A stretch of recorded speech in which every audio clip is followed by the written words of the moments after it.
All right, today's Dungeons and Dragons character that we're going to roll is a commissioned character for Blake. And Blake wanted a character that he could take to the table and play in a normal games of Dungeons and Dragons, but he also wanted something that he could play in Baldur's Gate 3. So I put together a few dice specific to that'll help us out. But I am also going to roll the alignment die. So even though Baldur's Gate 3 doesn't include that, that's something he can include in a real life game or even influence his decisions for that Baldur's Gate character if he wants to. Again, this is completely optional. Anything that's involved in this process, he can use or leave at his leisure. But let's get rolling a character. All right. So we have for a character a chaotic evil half-elf monk, and your background is that of an urchin. And now let's add some flavor. Okay, so you are a rather young urchin, so half-elf, so this makes sense with your story. Keeping in line with our urchin theme, you are very young, but also very large, tall for your age, with green eyes and a distinguishing mark on your neck, whether that's a scar, or birthmark, or tattoo. You come from the mountains to the west, and you tend to hold your emotions inside. And if you're not careful, you can just explode with those emotions.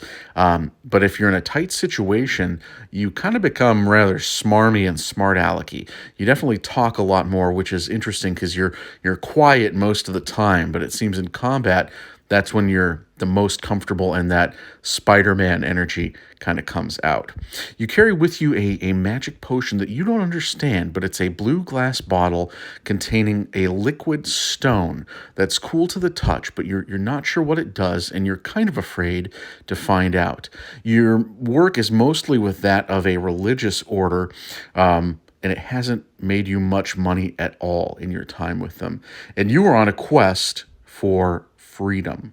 Sweet, sweet freedom.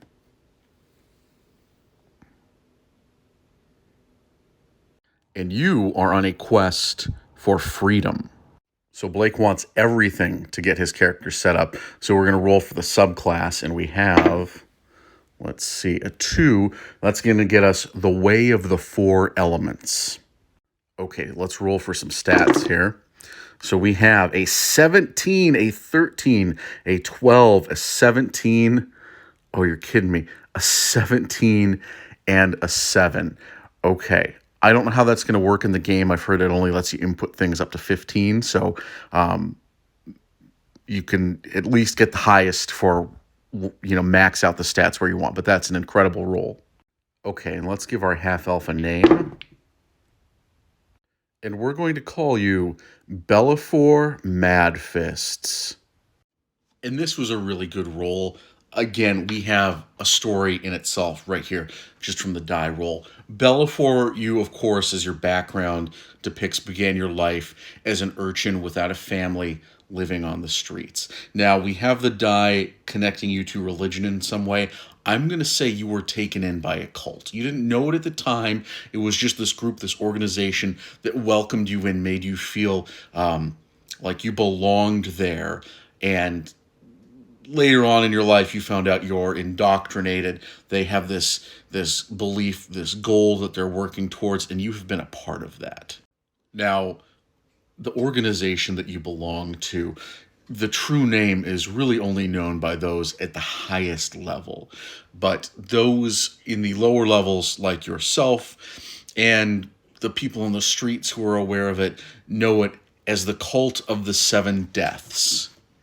And the belief is that there are individuals throughout time who interact with the energy of the universe in a improper way that does not allow for proper balance and only for taking. And unfortunately, their life must be ended for this energy, this balance, to return to the universe.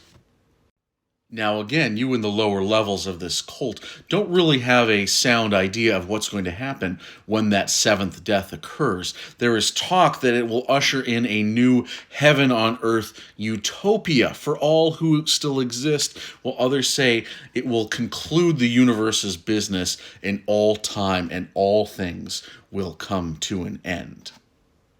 And as of right now, the cult has documented that 6 official deaths have taken place and only one remains. You don't know when it's been prophesized that that will happen or who this individual is. And you really don't care. You just want that 7th person found so you can be done with this group and live a life that you want to live. Until one night you hear whispers coming from the cult's inner sanctum. Whispers saying that the 7th person has been found, and your blood goes cold as you hear your name. And so in the middle of the night you flee, taking what little belongings you have with you. The reach of the cult runs far, so you will have to run farther. Perhaps you will find sanctuary along the Sword Coast. And while you hide, you think about how you can find a way to convince this cult that they were mistaken, that you are not the real target. To do this, you must show them the error of their ways and produce the real target. How will you convince them that someone else is deserving of the 7th death? And how will you pick that person? Happy role playing.